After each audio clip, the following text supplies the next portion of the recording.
Jacob used 240 to pass 2 different exams, including the FTCE Exceptional Student Education exam. He trusted us to provide important value to his study process, and we love knowing that. My name is Austin, and along with the team at 240, I make videos that help teachers or soon-to-be teachers like you pass their exams and get in the classroom. This video is going to prepare you for the FTCE Exceptional Student Education test. That's number 061. Today we're going to cover 3 things: what's on this test and how to study for it, the biggest concepts that you'll need to know going into it, and at the end, we'll work on some practice questions to really nail it down. Let's go live to our study guide on the ground for a special report. The FTCE Exceptional Student Education test consists of 6 competencies.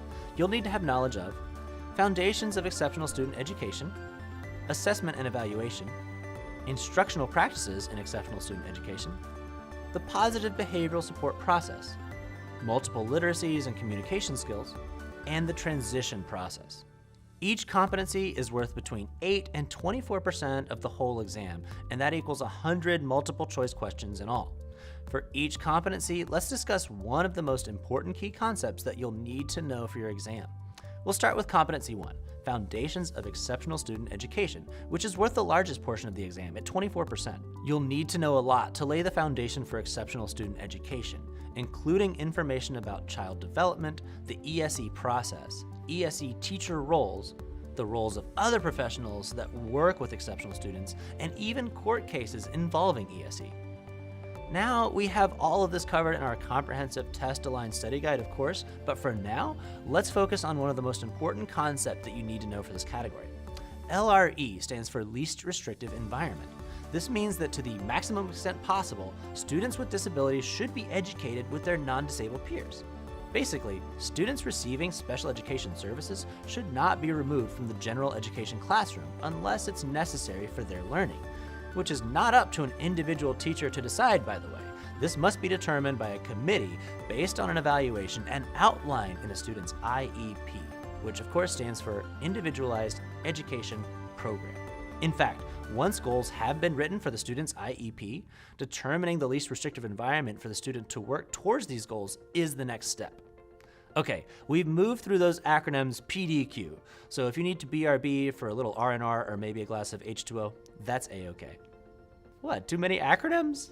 Don't worry, there are fewer in the next competency. Competency 2 is all about different types of assessments and what they're used for. Expect to see terms like norm-referenced, criterion-referenced, diagnostic assessment, ecological assessment, curriculum-based assessment, progress monitoring portfolio, percentile rank, standing. We interrupt this very long list with breaking news. Yes, I'm hearing that we're going to take a close look at these last 2 on an example assessment. These are students' results from a norm-referenced math and reading assessment. The percentile refers to the percentage of test takers that fall below the indicated ranking. So in this example, the student performed better than 76% of test takers in math and better than 53% of test takers in reading. Standings are used to scale a test and provide a score of 1 to 9. The scale is based on the rank of the score, not the score itself. But even so, the higher the score, the higher the standing. So in this case, based on both percentile and standing, if asked which subject area the student is more likely to require remediation in, we can confidently conclude the answer is reading. Both the percentile and standing are significantly below those of the math performance. Oh, and here's a handy quick tip. It's very important to use a variety of assessments in exceptional student evaluation, even in your initial evaluation. Now, there's more to teaching exceptional students than just assessment and evaluation. Let's talk about instructional practices. Competency 3 covers different instructional strategies, such as peer tutoring, direct instruction, and student-directed approach. You're going to see a lot of questions that ask you to pick the best intervention or activity for students. Want to know a little secret for answering these? The most important aspect to focus on is the student's need. Be careful, more than one answer choice might be tempting. It might seem like a great activity for students, but your job is to find the one that aligns with the student's need and what they're trying to do. For example, an appropriate intervention for a student with an assessed weakness in reading comprehension would be to use graphic organizers to record key information from the text. This information aligns with the student's specific area of need. All right, we're gonna keep working our way through these competencies, and I'm gonna keep sharing important info on the key concepts therein, But to really get the confidence that you deserve to pass this exam, subscribe to a 240 study guide. Okay, we've touched on the first 3 competencies. A flash, ladies and gentlemen, we are skipping down to competency 5, which is the next biggest chunk. Yes, we'll pop back up to 4, and then we'll finish off with number 6. Back to you, table of contents. For competency 5, you'll need to know all about multiple literacies and communication skills. Be prepared to answer questions about students' reading skills and language development. You'll need to know basic language concepts, including the principles of language. Not quite sure what those are? Let's take a peek inside the study guide. All languages have basic principles that dictate the construction and patterns of words, sentences, and paragraphs. Morphology is the study of forms of words. This includes prefixes, roots, and suffixes. Each of these individual meaningful parts are called morphemes. Morphemes are a combination of sounds that have meaning in speech or writing and cannot be divided into smaller grammatical parts. Orthography is the conventions for proper spelling in a language. Syntax refers to the rules that govern the construction of words in order to make meaningful phrases, clauses, and sentences. Semantics is the study of meaning in language. It is all about the relationship between words and how we draw meaning from them. Pragmatics is the study of language in use, not in its structure, or the appropriate use of language in context. Segmentation refers to recognizing the boundaries between words, syllables, or phonemes in spoken language. Are you like me? Do you like to study with videos? Are you kind of heavy into visual learning? Well, me too, and you can find plenty more in the 240 study guide. Let's keep this session going. Competency 4 is all about the positive behavioral support process. This competency is all about student behavior. You'll be asked about topics like contingencies in different contexts, different types of reinforcement, operant conditioning, and manifest determination, just to name a few. But let's go ahead and dive into one.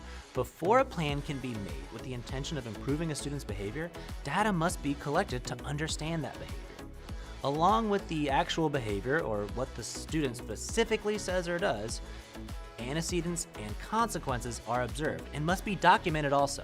The antecedent is what specifically happened before the behavior. This may be referred to as a trigger sometimes.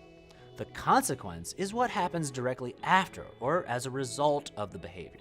The behavior is also described in the following ways. Frequency is the number of times a behavior occurs in a given time period. Duration refers to how long a behavior lasts.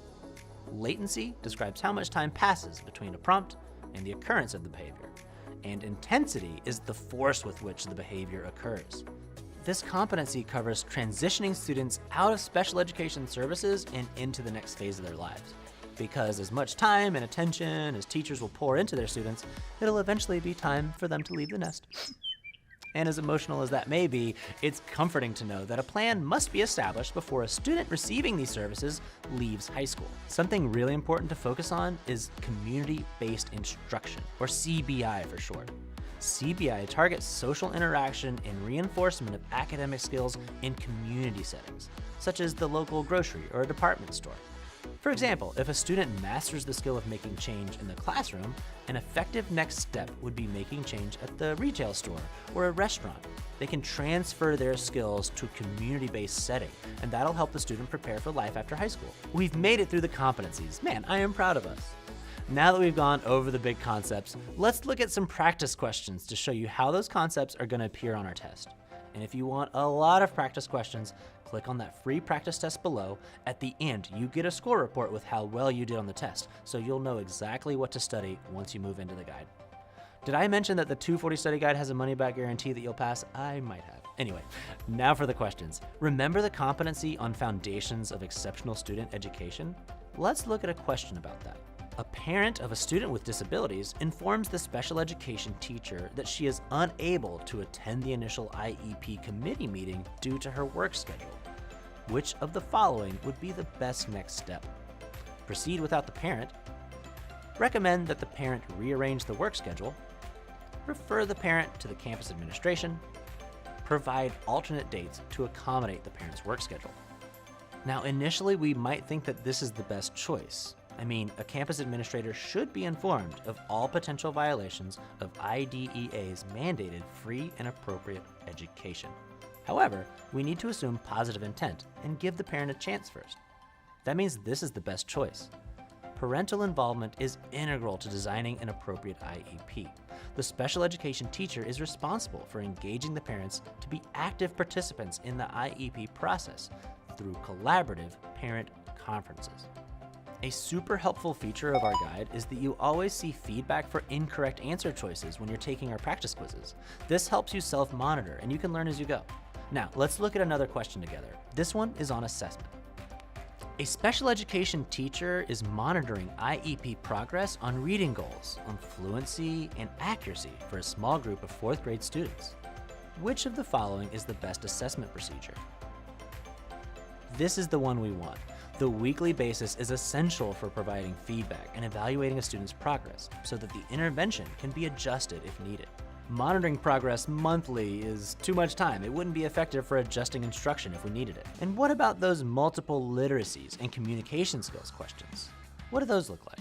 A 2nd grade teacher is reassessing her classroom routines and practices to ensure that she is dedicating enough time to activities that will help build reading fluency for her students. Which of the following activities is not supporting her goal of improving student reading fluency?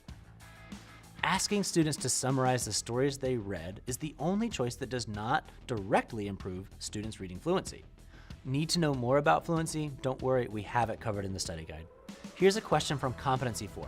Positive behavioral support process. What is the primary purpose of a functional behavior assessment, or FBA? Identify the purpose or reason that a student is demonstrating certain behaviors. Implement a plan of action to extinguish or replace certain behaviors. Prevent placement in a more restrictive setting. Collect data to prepare for dismissal from special education services. This is the one we want. Once the behaviors and reason why they are occurring have been identified, the IEP team can formulate a plan to target or replace the behaviors. And Competency 6, the transition process. Which of the following would be most helpful in aiding a high school junior with a mild intellectual disability to prepare for a job placement as a stocker at a retail business?